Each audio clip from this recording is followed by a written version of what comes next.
Kaleshwaram project గురించి discussion జరుగుతూ ఉంది. కాళేశ్వరం ప్రాజెక్టుకు ప్రారంభోత్సవానికి ముఖ్యమంత్రి హోదాలో మీరు ఎందుకు వెళ్ళి బటన్ ఆన్ చేశారు, నొక్కారు అని చెప్పి అడుగుతా ఉన్నారు అధ్యక్ష. ఇక్కడ నేను ఒక్క విషయం చెప్పాలి అధ్యక్ష.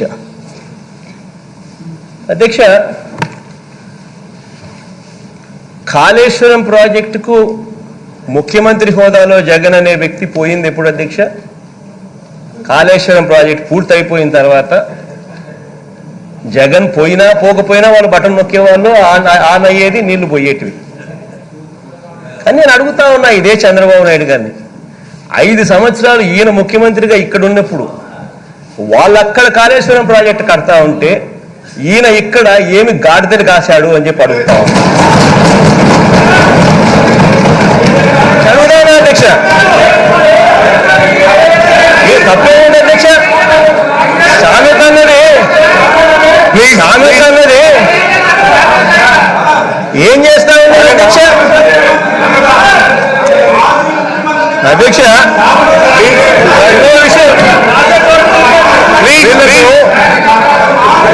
సామెత అర్థం తెలియదు, సామెతకు అర్థం తెలియదు, ఎలా మాట్లాడాలో అంతకన్నా అర్థం తెలియదు వీళ్ళకు అధ్యక్ష. ఇంకోటి అడుగుతా ఉన్నా అధ్యక్ష, నేను వీళ్ళ అధికారంలో ఇక్కడ ఉండగానే ఆల్మట్టి డ్యామ్ ఎత్తు కడతా ఉన్నారు. ఈయన చక్రం అప్పుడు తిప్పుతా ఉన్నప్పుడే, ఎన్డీఏ గవర్నమెంట్ చక్రం తిప్పుతా ఉన్నప్పుడే ఆల్మట్టి కూడా కట్టడం మొదలు పెట్టారు. మన కళ్ళ ముందరనే ఈయన చక్రం తిప్పుతా ఉన్న పరిస్థితుల్లోనే ఆల్మట్టి డ్యామ్ కూడా పెంచడం జరిగింది.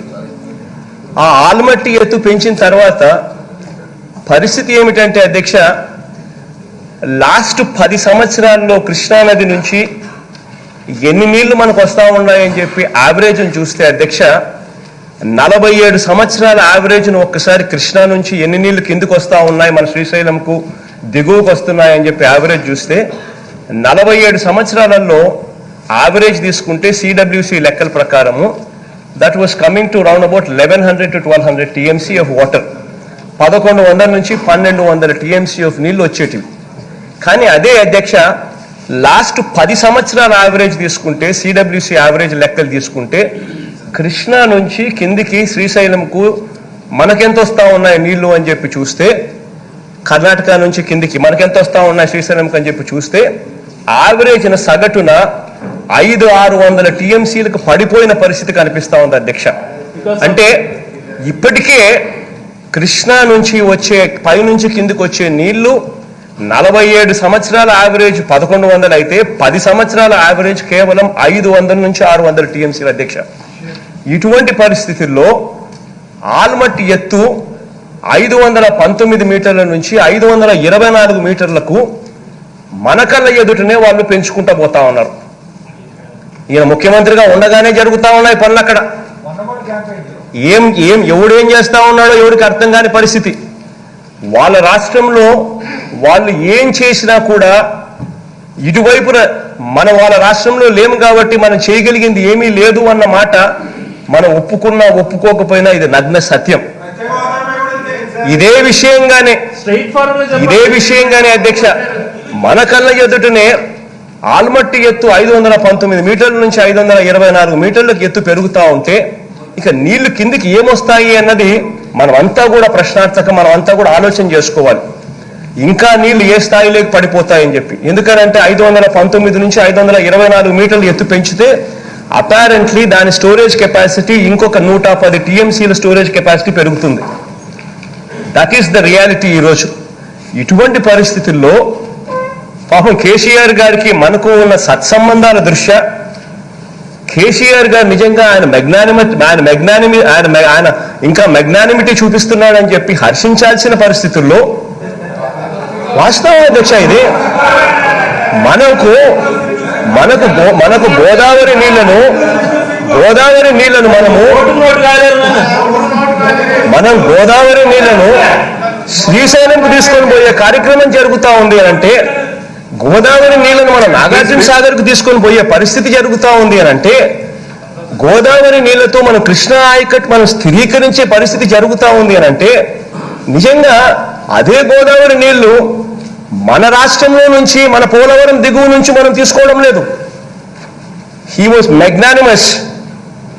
తన రాష్ట్రం నుంచి గోదావరి నీళ్లను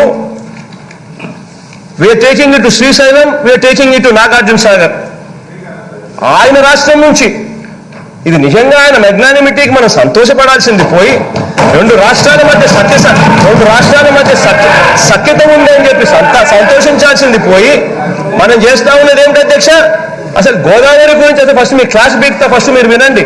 గోదావరి గురించి, గోదావరి అన్నది 4 పాయలు ఉంటాయి.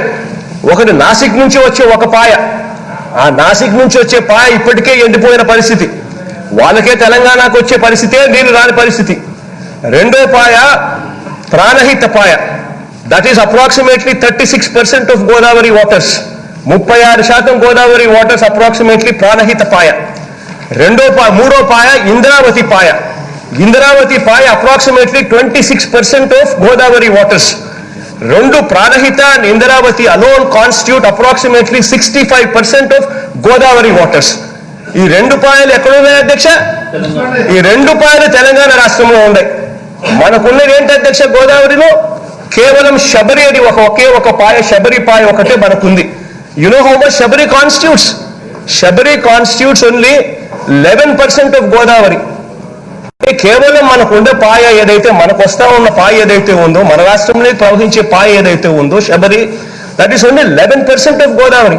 చూస్తే దాంట్లో గోదావరి నుంచి కేవలం 500 టీఎంసీలు మాత్రమే శబరిపాయ నుంచి మనకు కిందికి వచ్చే, మనకి గోదావరికి మనకు నీళ్ళు వచ్చే పరిస్థితి.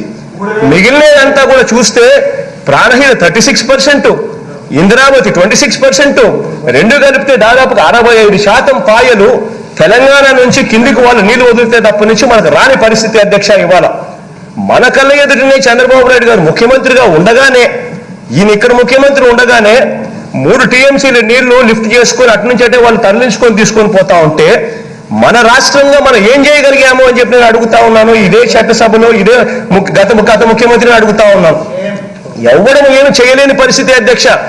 ఆ రాష్ట్రంలో వాళ్ళు చేసేది, ఆ రాష్ట్రంలో వాళ్ళకు వచ్చే నదులను వాస్తవ పరిస్థితి ఏమిటి అని అంటే, మనం గొడవ చేయగలుగుతాం, మనం కోర్టులకు పోతాం, కోర్టులో కేసులు వేస్తాం, కానీ అవేవి కూడా తెగవు అధ్యక్ష. అవన్నీ ఏమీ తెగవు. అటు పై రాష్ట్రాలు కట్టుకునేటివన్నీ కూడా వాళ్ళు కట్టుకుంటూనే పోతా ఉన్నారు, మనమంతా చూస్తూ ఉన్నాం.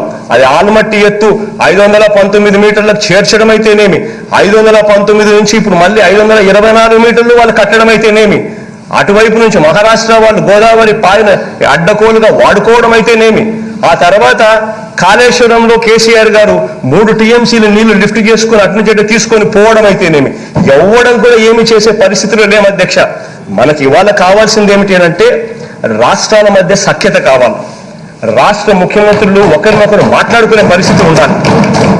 రాష్ట్ర ముఖ్యమంత్రుల మధ్య సఖ్యత ఉంటే, రాష్ట్ర ముఖ్యమంత్రులు కలిసి పనిచేసే గుణం ఉంటే, అప్పుడు ఏదైనా డెవలప్మెంట్ అనేది జరుగుతుంది.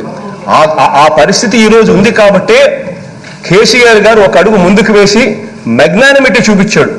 వాళ్ళ రాష్ట్రం నుంచి అంటే వాళ్ళ బౌండరీస్ నుంచి, మన బౌండరీస్ నుంచి కాదు, వాళ్ళ బౌండరీస్ నుంచి పాపం ఆయన ముందుకు వచ్చి కృష్ణా ఆయకట్ స్టెబిలైజేషన్ కోసం అని చెప్పి, ఎందుకంటే ఆయన శ్రీశైలంకు నీళ్లు వస్తే, మహబూబ్ నగర్ రంగారెడ్డి జిల్లాకు నీళ్లు వస్తాయి, నగర్కి నీళ్లు వస్తే తనకు కూడా ఖమ్మం జిల్లా, నల్గొండ జిల్లాలకు తాను నీళ్ళు ఇచ్చే పరిస్థితి తనకు మెరుగవుతుందని, కృష్ణా ఆయకట్ ప్రశ్నార్థకమైతే గన తనకు సంబంధించిన జిల్లాలు కూడా ఏదైతే ఉన్నాయో, మహబూబ్ నగర్, నల్గొండ, రంగారెడ్డి, ఖమ్మం, ఈ అన్ని జిల్లాలకు కూడా తనకు ఇబ్బంది అవుతుందనే ఉద్దేశంతో మనకు సంబంధించిన 8 జిల్లాల అధ్యక్ష, రాయలసీమకు సంబంధించిన 4 జిల్లాలు, ప్రకాశం, నెల్లూరు 6 జిల్లాలు, Guntur, Krishna up to west Godavari, Krishna ఆయకట్టుకు సంబంధించి మొత్తం ఆయకట్టే ప్రశ్నార్థకమయ్యే పరిస్థితులు ఉంటాయని చెప్పి ఆయన ఒక అడుగు ముందుకు వేసి, మనం వెళ్ళి అడిగిన వెంటనే ఒక అడుగు ముందుకు వేసి తన రాష్ట్రం నుంచి, తన బౌండరీ నుంచి నీళ్లు తీసుకునేదానికి ఒప్పుకున్నారు. దాని గురించి మన ఇంజనీర్లు మాట్లాడుతూ ఉన్నారు, దాని గురించి వాళ్ళ ఇంజనీర్లు వర్కౌట్ చేస్తూ ఉన్నారు. ఇద్దరం కలిసి ఒక బృహత్తర ప్రణాళిక తీసుకొని వచ్చి కృష్ణా నీళ్లను ఏకంగా శ్రీశైలంకు తీసుకొని పోగలిగితే, కృష్ణా నీళ్లను ఏకంగా నాగార్జున సాగర్లోకి దాన్ని తీసుకొని పోగలిగితే, గోదావరి నీళ్లను శ్రీశైలంలోకి తీసుకొని పోగలిగితే, గోదావరి నీళ్లను మనం నాగార్జున సాగర్కి తీసుకొని పోగలిగితే కృష్ణ ఆయకట్టు మొత్తం స్టెబిలైజేషన్ జరుగుతుంది, స్థిరీకరణ జరుగుతుంది అని చెప్పి దీనికి సంతోషించాల్సింది పోయి చివరికి దాంట్లో కూడా రాజకీయాలు వెతుకుతా ఉన్నారని అంటే ఇంతకన్నా దిక్కుమాలిన ప్రతిపక్షం బహుశా ప్రపంచ చరిత్రలో ఏది ఉండదని చెప్పి నేను నిస్సంకోచంగా కూడా చెప్తా ఉన్నా అధ్యక్ష. ఇప్పటికైనా కూడా వీళ్ళు వైఖరి మార్చుకోమని, ఇప్పటికైనా కూడా వీళ్ళ జ్ఞానోదయం జరగాలని చెప్పి ఆశిస్తూ ప్రార్థిస్తూ సెలవు తీసుకుంటున్నా అధ్యక్ష. Right. IAQ number 23, minister irrigation, please. Late అవుతారు కాదండి, ఇంత చాలా ఇంపార్టెంట్ ఇష్యూ మీరు కనీసం ఈ హౌస్ లో రేజ్ చేసిన తర్వాత నేను ఊహించలేదు. ముఖ్యమంత్రి గారు ఈ ఇష్యూ మీద ఇప్పుడే స్పందిస్తారని అనుకోలేదు. ఎందుకంటే ముఖ్యమంత్రి గారు ఒక విషయం గుర్తుపెట్టుకోవాలి, మీకు అవకాశం వచ్చింది, రాష్ట్ర సమస్యలు కూడా ఆలోచించాలి. నేను చెప్పాలంటే నా రాజకీయ అనుభవంతో సుమారుగా మీ వయసు, ఆ విషయం మీరు గుర్తుపెట్టుకోవాలి. ఆ విషయం ఎందుకంటే అన్నీ నాకు తెలుసని విర్రవేగడం కూడా కరెక్ట్ కాదు అధ్యక్ష. ఈరోజు మన రాష్ట్రం అధ్యక్ష, మన రాష్ట్రం మనం చూస్తే ముఖ్యమంత్రి గారు ఎంత ఈజీగా చెప్పేశారంటే ఈ ఇష్యూ మీద, చాలా ఈజీగా. మీరే అధ్యక్ష, కేసీఆర్ హిట్లరు, అదే మాదిరిగా ఏ ప్రాజెక్ట్ అయితే కాళేశ్వరం ప్రాజెక్ట్ వస్తే ఆంధ్రప్రదేశ్, తెలంగాణ, పాకిస్తాన్ ఇండియాగా తయారైపోతుందని సీఎం గారు చెప్పారు. ఇప్పుడు ఆయన మాట మార్చుకున్నారు, అది వేరే విషయం. కానీ క్వశ్చన్ ఏంటంటే దిశ, ఇంత పెద్ద సమస్య ఈరోజు వారు చెప్పిన దానిపైన కొన్ని సంవత్సరాలుగా మీరు అసెంబ్లీలో ఉన్నారు, వాటర్ పైన ఏ విధంగా పోరాడాం, రాష్ట్రాలు ఏ విధంగా పోరాడారు. మీకు లాఫింగ్ స్టార్ట్ గానే ఉంటుంది బ్రదర్. మీరు ఏదో గట్టిగా మాట్లాడితే మేము భయపడిపోతా ఉంటున్నాం, కానీ 5 కోట్ల మంది ఆలోచిస్తున్నారు. మీరు గుర్తుపెట్టుకోవాలి, మీరు ఒక్కరు ఆలోచించడం కాదు, మీరు చేసే చర్య 5 కోట్ల మంది ప్రతి ఒక్కరు ఆలోచిస్తున్నారు.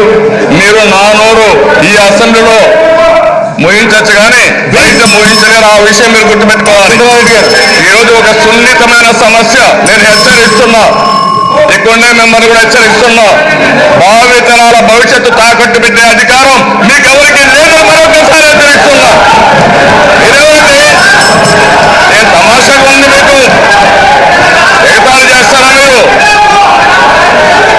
అవమానించడానికి సిద్ధపడతారా? నేనేమంటానంటే దశ రామకృష్ణారెడ్డి గారు, ముఖ్యమంత్రి గారు,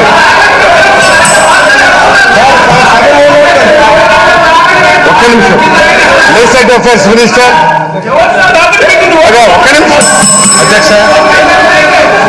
అధ్యక్ష, ఇస్తారు మాట్లాడు అధ్యక్ష. గౌరవ ప్రతిపక్ష నాయకులు అధ్యక్ష,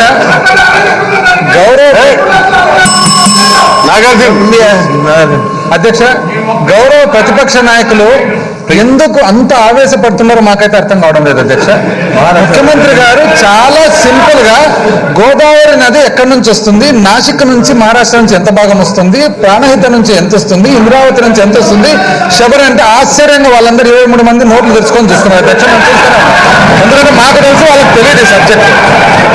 ఇది కాక కృష్ణా నదిలో 1200 టీఎంసీలు రావాల్సినది 600 టీఎంసీలు వచ్చిందనేది కూడా వాళ్ళకి నాకు తెలిసి తెలియదు అధ్యక్ష. ఇవన్నీ తెలుసుకొని ఆ ఆవేదన ఎందుకు? భావితరాలు ఎప్పుడు అధ్యక్ష ఏముంది, కాళేశ్వరం ప్రాజెక్టు కట్టిండేది వాళ్ళు ఇక్కడ అధికారంలో ఉన్నప్పుడే. అంతకుముందు ఎన్డీఏలో చక్రం తిప్పేటప్పుడే బాబ్లీలు, దాని తర్వాత ఆల్మట్టి కొట్టడాలు, ఆల్మట్టికి ఇచ్చిన పర్మిషన్స్ అవన్నీ కూడా అప్పుడే కదా అధ్యక్ష జరగడము. బ్రజేష్ కుమార్ ట్రిబ్యునల్ అవార్డ్స్ అప్పుడే కదా అధ్యక్ష చెప్పడము. కనీసం ఇక్కడ నుంచి కోర్టుకు బ్రజేష్ కుమార్ ట్రిబ్యునల్ అవార్డు ఎట్లొచ్చింది అధ్యక్ష? కేవలము రిప్రజెంటేషన్ ఆఫ్ ఆంధ్రప్రదేశ్ ప్రాపర్గా లేదు. అది ఏ సమయంలో అధ్యక్ష జరిగింది? ఏ సంబంధం? వాళ్ళ సమస్యనే. వాళ్ళే రిప్రజెంటేషన్ కరెక్ట్ లేనందువల్ల ఆ అవార్డు వచ్చింది. ఆ అవార్డు వల్లే ఈరోజు ఇబ్బంది పడుతున్నాము. ప్రతిపక్షంలో ఉన్నప్పుడు రాష్ట్ర ప్రయోజనాలు కాపాడేదానికి ఖచ్చితంగా ఆ రోజు ప్రతిపక్ష నాయకులు గారు రాష్ట్ర ప్రయోజనాల కోసం ఒక స్టాండ్ తీసుకున్నారు. ఈ రోజు అంతా అయిపోయింది. ఈ రోజు రాష్ట్ర ప్రయోజనాల కోసము ఈ రోజు ఈ స్టాండ్ తీసుకుంటున్నాం. స్టాండ్ ఎప్పుడు కూడా డైనమిక్ అధ్యక్ష, స్టాటిక్ ఎప్పుడు ఉండదు, డైనమిక్ ఉంటుంది. దానికి అంత ఆవేశము, అంత ఆవేదన, భావితరాలు క్షమించరు. దీంట్లో క్షమ ఏముంది? అసలు క్షమ అనే పరిస్థితి ఏముంది అధ్యక్ష? నిజం చెప్పాలంటే వాళ్ళు ఒక్కసారి ఆత్మవిమర్శ చేసుకోవాలి. అవును, నేను ఎన్డీఏలో చక్రం తిప్పేటప్పుడే కదా ఈ ప్రాజెక్టులన్నీ తయారైండేది. నేను అధికారంలో ఉన్నప్పుడే కదా బ్రజేష్ కుమార్ ట్రిబ్యునల్ అవార్డు ఇచ్చిండేది. నేను అధికారంలో ఉన్నప్పుడే కదా కాళేశ్వరం కట్టిండేది. నేను అధికారంలో ఉన్నప్పుడే కదా కృష్ణానది మీద గద్వాల దగ్గర ప్రాజెక్టులు కట్టినది దింది. ఇవన్నీ వాళ్ళు ఆలోచించుకోవాలని చెప్పి నెల రోజులుగానే మేము వచ్చి అప్పటి నుంచి ఊరికే మా మీద వాళ్ళు ఎంత బాధపడతా ఉన్నారని చాలా దురదృష్టం అధ్యక్ష.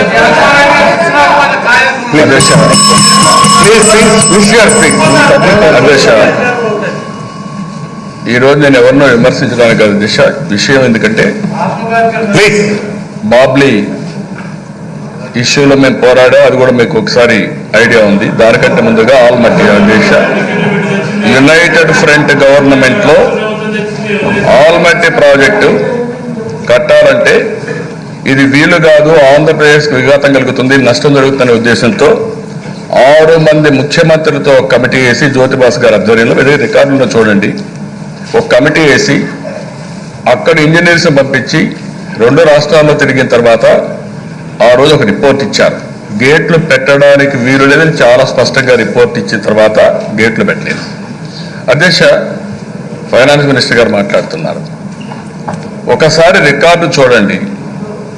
బ్రజేష్ కుమార్ ట్రిబ్యునల్ వచ్చిన తర్వాత ఆనాటి ముఖ్యమంత్రి రాజశేఖర రెడ్డి గారు అడ్వకేట్ జనరల్ వెళ్ళి సర్ప్లస్ వాటర్ మేము అడగం, మాకు అవసరం లేదని రిటర్న్గా ఇచ్చారు. It is on document. మీరు అది ఇచ్చిన తర్వాత ఆ రోజు మేము పోరాడాం.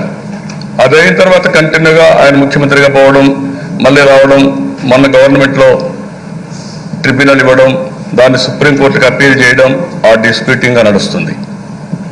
ఈ సందర్భంలో కాళేశ్వరం కంబైన్డ్ ఆంధ్రప్రదేశ్ ఆ రోజు మనం ఇంత మునుపు కూడా అధ్యక్ష నేను ముఖ్యమంత్రిగా ఉన్నప్పుడు గోదావరి వాటర్స్ యూటిలైజేషన్ కోసం ఒక కమిటీ కూడా వేసి ఒక అథారిటీ క్రియేట్ చేసి ఏ విధంగా అక్కడ దేవాదులో లిఫ్ట్ ఇరిగేషన్ పెట్టాం, ఇక్కడ పుష్కర, తాటికొండ ఈ 2 లిఫ్ట్ ఇరిగేషన్ కూడా పెట్టాం.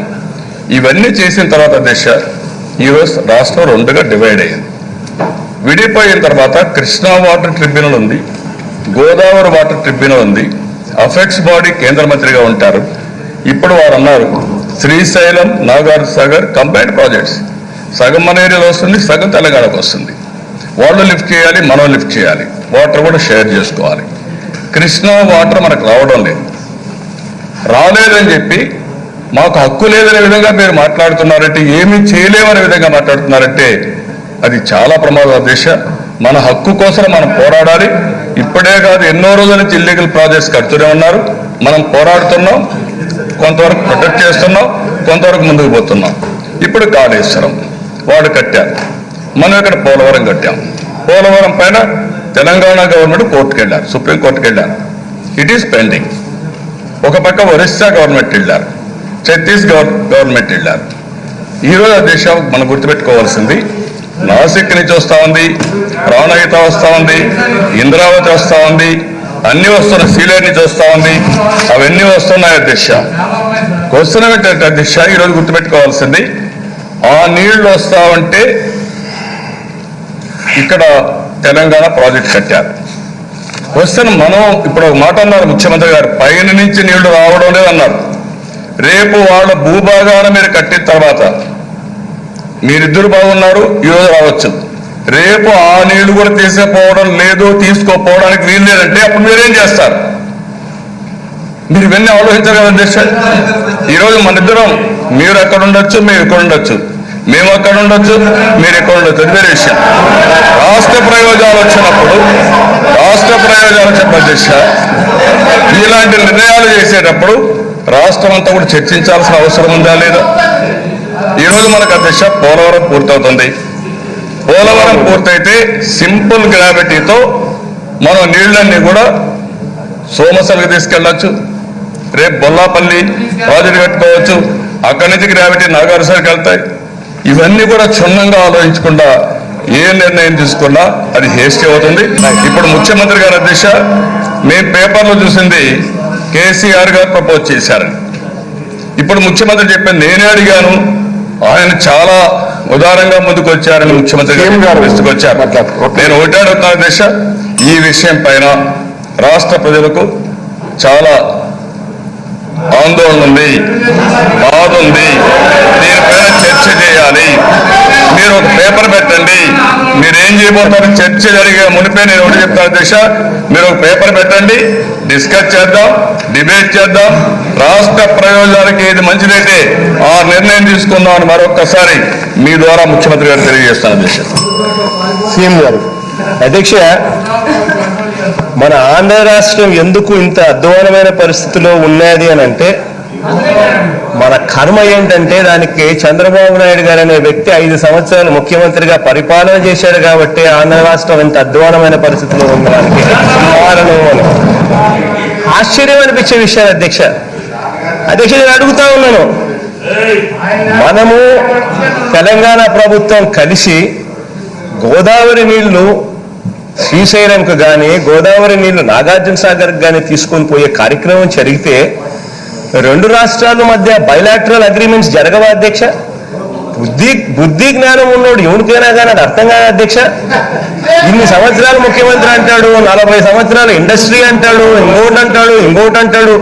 నిజంగానే 7 రాష్ట్రాలు కలిసి ఆ 2 రాష్ట్రాలు తీసుకొని పోయే నీళ్లు కూడా ఎక్కడికి అధ్యక్ష? మళ్ళీ అదే కృష్ణా ఆయకట్లో, అదే శ్రీశైలము, అదే నాగార్జున సాగర్, మళ్ళీ ఆ 2 ప్రాజెక్టులలో కూడా మళ్ళీ 2 రాష్ట్రాలకు షేర్ ఉన్నాయి. ఆ 2 ప్రాజెక్టుల ద్వారా ఇటువైపున మహబూబ్ నగర్, నల్గొండ, రంగారెడ్డి, ఖమ్మం ఇటువైపున ఉంటే ఇటువైపున 8 జిల్లాలు ఉన్నాయి. సో శ్రీశైలం కానీ నాగార్జున సాగర్కి కానీ నీళ్లు తీసుకొస్తే అటువైపున తెలంగాణకు సంబంధించిన జిల్లాలు బాగుపడతాయి, ఇటువైపున ఆంధ్ర రాష్ట్రానికి సంబంధించిన జిల్లాలు కూడా బాగుపడతాయి. గోదావరి జలాలు శ్రీశైలంకి వస్తూ ఉంటే అది వాళ్ళ భూభాగంలో, అది వాళ్ళ పరిధిలో ఉన్న భూభాగంలో నుంచి వస్తూ ఉంటే సంతోషించాల్సింది పోయి బైలాటరల్ అగ్రిమెంట్స్ జరుగుతాయి. బైలాటరల్ అగ్రిమెంట్స్ 2 రాష్ట్రాలు రాసుకుంటాయి. ఇదేదో రాసుకునేదో జగన్, కేసీఆర్ సంతకాలు పెట్టరు అధ్యక్ష. 2 రాష్ట్రాల ముఖ్యమంత్రులు పెడతా ఉన్నారు సంతకాలు, 2 రాష్ట్రాలకు సంబంధించిన IAS ఆఫీసర్లు సంతకాలు పెడతారు. బైలాటరల్ అగ్రిమెంట్స్ అనేటివి జరుగుతాయి. ఇప్పుడు అదే రకంగా నిజంగానే ఈయన చెప్పినట్టుగానే సమస్యగా ఉంటుందని అనుకునేటట్టుగా అయితే మరి ఈయన ఎందుకు రాష్ట్రాన్ని విడగొట్టేటప్పుడు ఎందుకు ఈయన మద్దతు తెలిపి రాష్ట్రాన్ని విడగొట్టాడు? శ్రీశైలం 2 రాష్ట్రాలకు మధ్య లేదా? నాగార్జున సాగర్ 2 రాష్ట్రాలకు మధ్య లేదా? మరి అటువంటిప్పుడు ఎందుకు ఈయన పోయి అదే పనిగా పోయి మద్దతు ఇచ్చి రాష్ట్రాన్ని విడగొట్టేటప్పుడు ఎందుకు ఈ మాటలు అడగలేదు? శ్రీశైలం మాకు ఇచ్చేసేయండి, నాగార్జున సాగర్ కూడా మాకు ఇచ్చేసేయండి, పూర్తిగా మా భూభాగంలో మేము పెట్టుకుంటామని చెప్పి ఆ రోజు ఎందుకు అడగలేదు? ఆ రోజు సోనియా గాంధీ అంటే భయమా అధ్యక్ష? ఎందుకు అడగలేదు ఆ రోజు రాష్ట్రాన్ని విడగొట్టేటప్పుడు? ఈరోజు శ్రీశైలంలో మనకు వాళ్ళకు మధ్య బైలాటరల్ అగ్రిమెంట్స్ లేవా? ఈరోజు నాగార్జున సాగర్ లో మనకు వాళ్ళకు బైలాటరల్ అగ్రిమెంట్స్ లేవా? మరి శ్రీశైలం ఎలా నడుపుకుంటా ఉన్నాము, నాగార్జున సాగర్ ఎలా నడుపుకుంటా ఉన్నాము?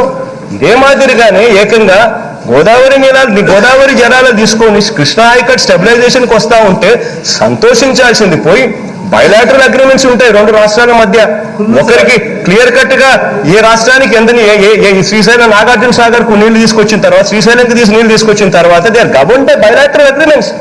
అటువంటి తెలిసి కూడా కేవలం ప్రజల్లో ఒక తప్పు ఇంప్రెషన్ ఇవ్వడం కోసం, కారణం ఏంటంటే అధ్యక్ష తన హయాంలో జరగల, కారణం ఏంటంటే అధ్యక్ష తను చేయలేకపోయాడు, కారణం ఏంటంటే అధ్యక్ష తను ఒకవేళ పోయినా కూడా తను ఇచ్చిన స్టేట్మెంట్ అధ్యక్ష కేసీఆర్ గారి గురించి ఇంతగా చెప్తా ఉన్నారు.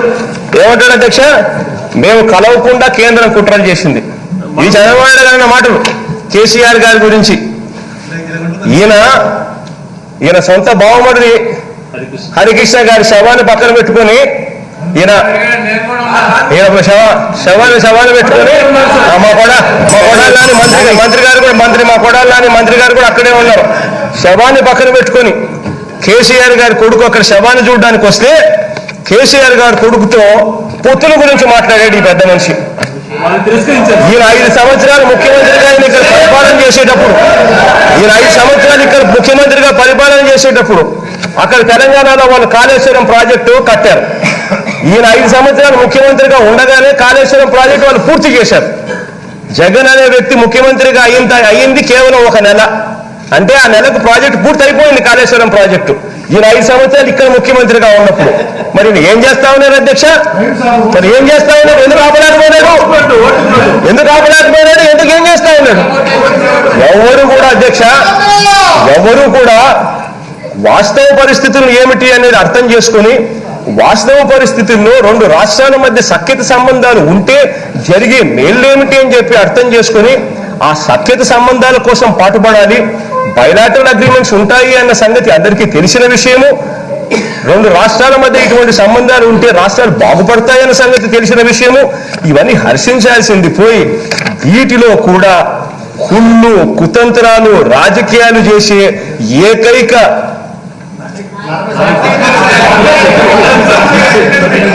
ఎందుకు నేను అధ్యక్ష దుర్మార్గమైన నాయకుడు ప్రపంచంలో ఎవడు ఆయన తప్ప. థ్యాంక్ యూ అధ్యక్ష. రైట్. LAQ number 23.